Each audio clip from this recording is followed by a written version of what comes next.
Welcome to episode 10. What is it that you're going to be doing specifically? For Like the 24 state? just whatever. Like I got to get a rack for my truck now for the kayak, but I got a kayak video to do after this one. Probably maybe 5 videos after the one I put on my channel, not this one, but the one on my channel, about 5 more videos. I'm going to be putting about 120 screw holes in the kayak and just decking it out with all kinds of stuff for like fishing. But I'm bring that with me, hiking, metal detecting, stealth camps, cooking, like a lot of this whatever. And to be gone 10 months, you got to bring a lot of stuff. People are like, why do you bring so much stuff? It's 10 months. It's almost the whole year, like what you have in your house, like you might need. And you don't want me to cook on the same, maybe cutting board, and see that same cutting board for 10 months of the video. I have like 8 different knives, like fancy knives. So I try to change the knives up for the camera for people that watch the videos. So I'm not just doing it for me, because if it's for me, I've got a butter knife or a cheap knife, just my pocket knife. But for the camera, I try to do fancy stuff, so eye candy. And I know I'm pretty much all eye candy you need. That's right. But I like to have fun. I like to share laughters, but I like for the audience to get good audio, good video, 4K, good microphones and stuff. So I got the extra microphones when I use my microphones, but like nice cutting boards. And sorry, I think the stuff in here is causing my throat to close up here. Probably not good breathing. But yeah, it's to be gone 10 months. You got to bring a lot of stuff. Yeah, that's a seriously long time.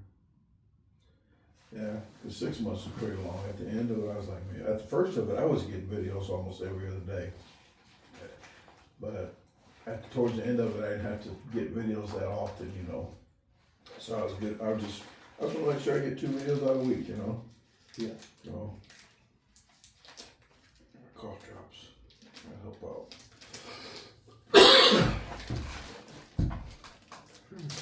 Have you ever saw any stealth camping videos like anybody's, like anybody else? No. Nope, just yours. That's all I needed. I knew it was something I'd like to try. Yeah. The major thing I do on stealth is if it says no trespassing, I'm not doing it. If it's a fence, I'm not climbing it. If it's or even going through it, even if you can, I don't do fences. I don't do no trespassing or purple paint. So I make sure to look at the whole surroundings, and that's the major thing. Not near houses, like peeping Tom. You might get in the section where you might look like a peeping Tom. You're too close to people's houses, so I stay away from those. But oddly enough, the more out the country you get, the easier it is for you to get found. It's like you think you're like it's easier in the country. No, the farmers know, because there's dogs that bark at anything, so they know something's wrong. So you gotta watch out when you're in the country. Wow. See, that's something else I'm gonna have to figure out when I'm starting to go out and do stuff like that is how do you know when you're walking? How do you know whether or not that's someone's, area? Well, you don't know if it's not posted, because I got caught out of all of these I did. I got caught when I was on my 195-mile bike ride, and it was near Farmington, I think, or something. But it was in number 37, and that video's out. I got caught in a hay bale, like a little hay, and I went 3 extra miles. I was looking for a stealth spot for 3 miles, but everything was no trespassing, purple paint. The place that I saw, it was no sign on there. And the cops when they came, and I was like, look, I said, if they had the sign up here, I would have kept going. I said, there wouldn't be no idiot right here in front of you right now.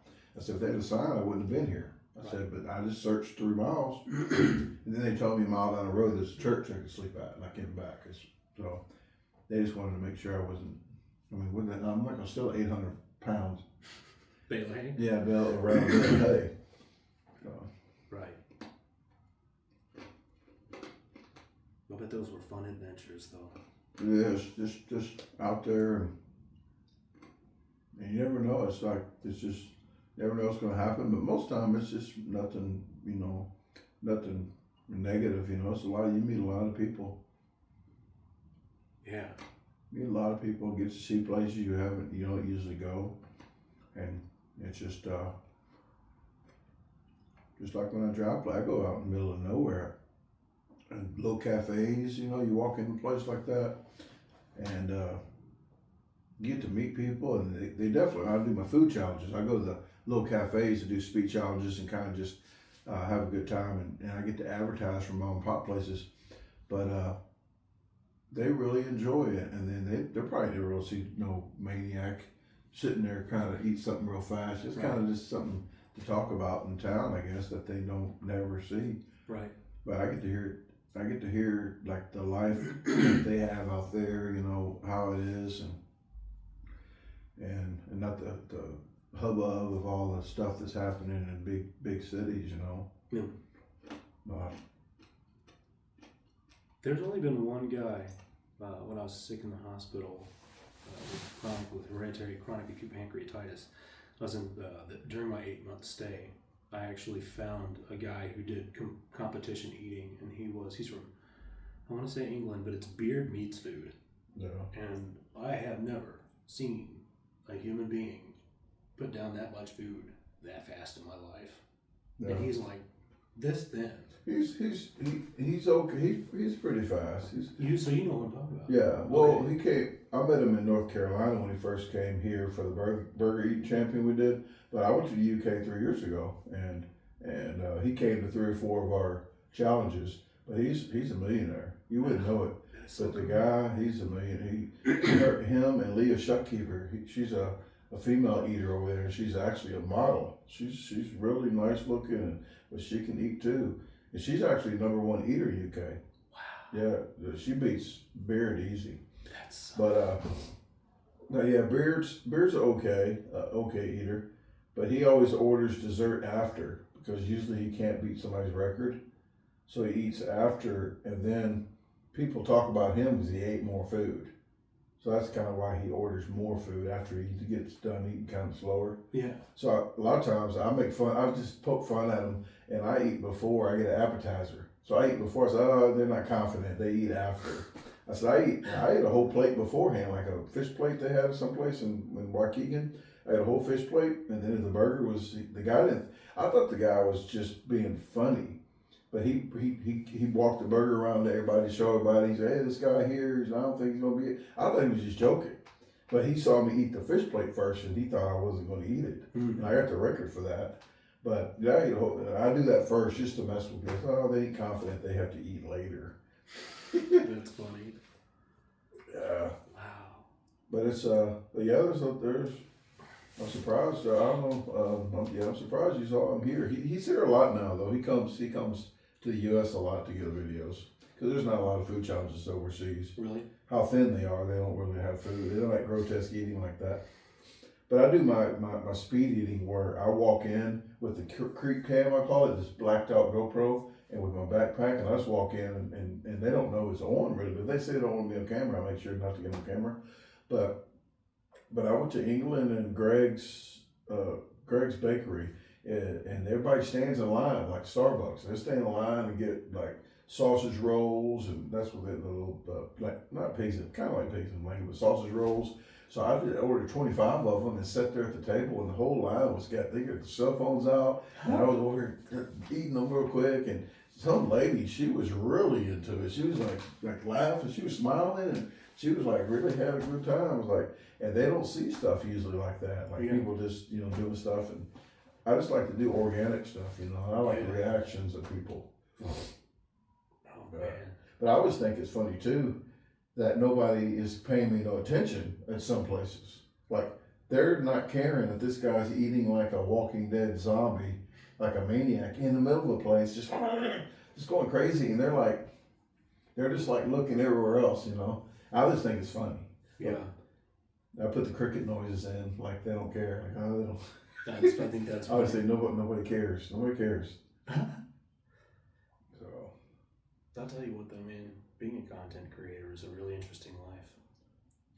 I haven't ever gotten it up like you have so far, but I couldn't imagine what it would be like just to, like that's full time, just to be able to live that life.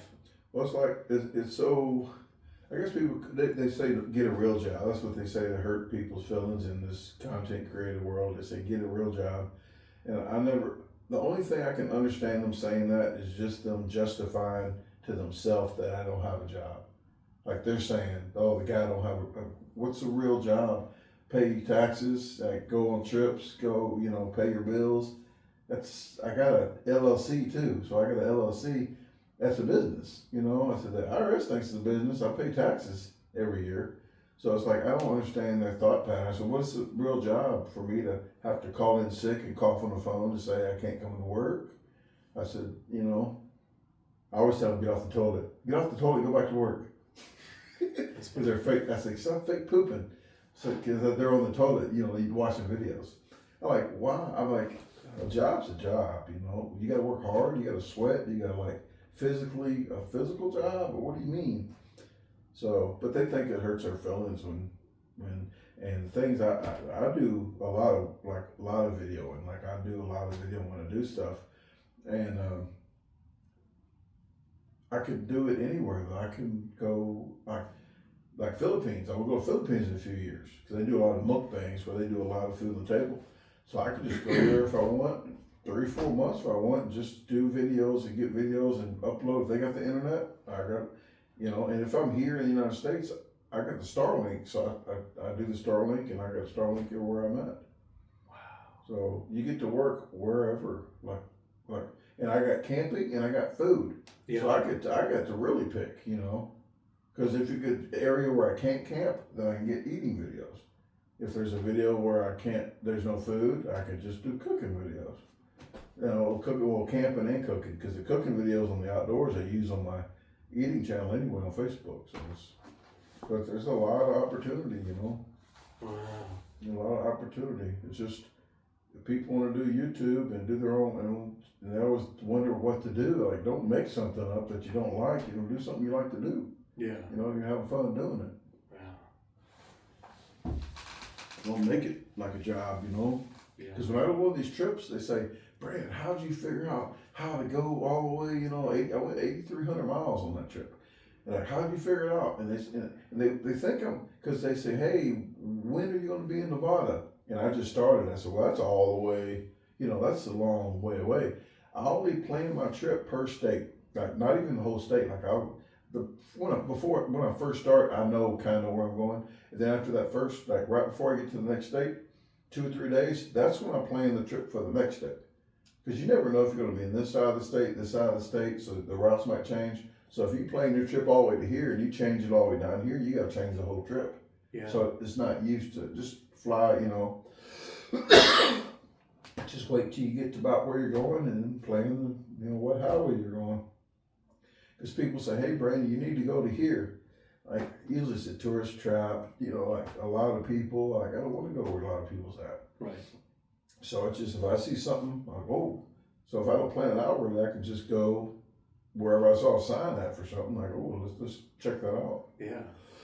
And it's not planned out like a National Lampoon, like everything, every 30 seconds you need to figure out where you're going to be. Yeah. And it feels like a chore. You feel like a chore when you do that.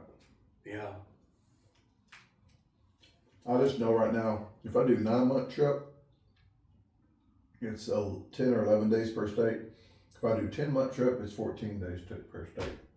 And I don't really, Illinois, I really don't like Illinois much since I lived here. So I'll probably only camp here 2 days. So I got about 10 days extra that I can, if I like to stay a little bit, I already know that I could stay 4 or 5 extra days because I got that in the bank.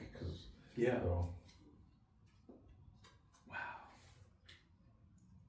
So what would you advise or recommend for me to be able to start doing more Doing like kind of what I do? Yes.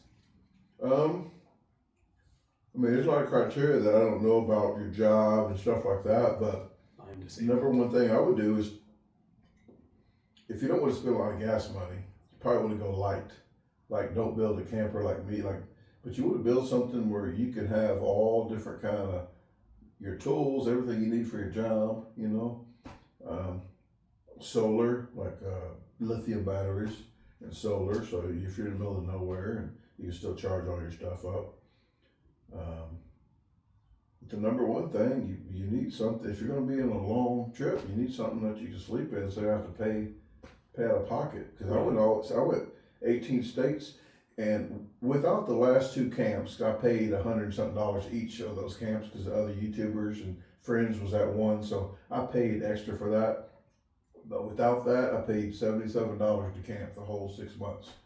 I would say 5.5 because of the two camps I paid.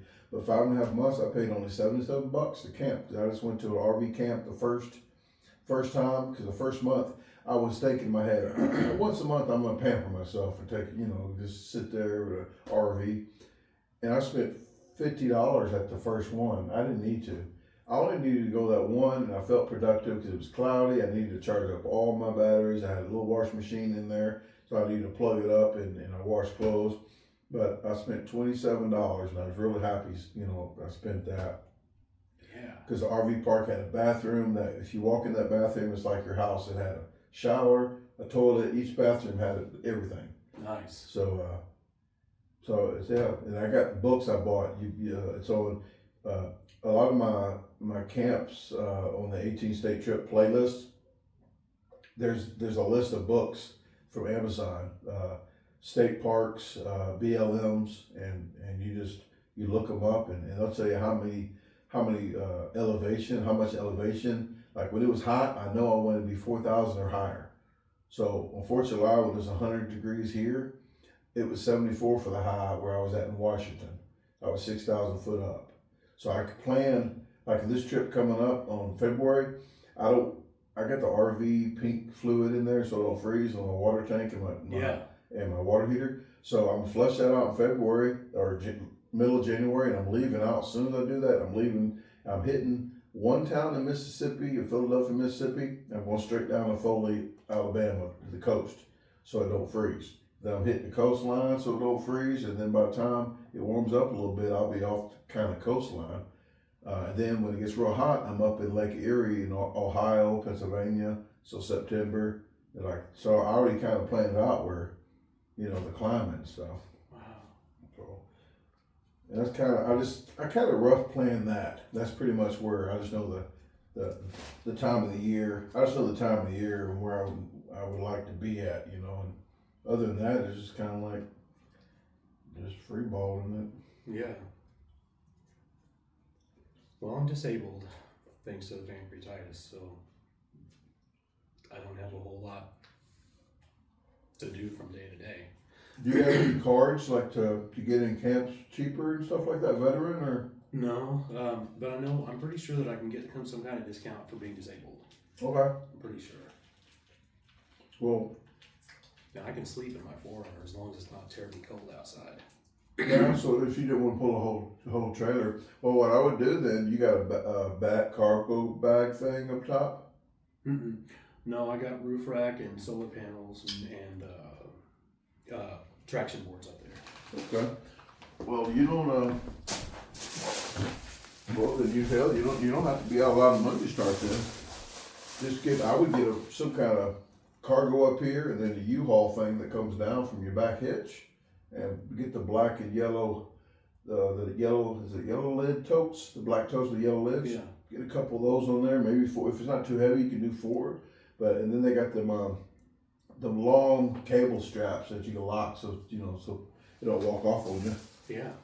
But I mean, just to try to keep more stuff on the outside, and like I told you how I sleep in my vehicle, Mm-hmm. half to 2/3 to half of the back, I just roll the whole mat out, and I'm comfortable as heck. Yeah. So, Yeah. Make sure my camera's still on. yeah, but then I get like a face mask and earplugs just in case you're in somewhere where they have a generator running the whole night right next to you. Yeah. Is that good lighting on there? Not amazing. No. Not amazing. I don't know what. Let me have a look at what it's gonna look like. Thanks for watching, and stay tuned for the next conversation in episode 11.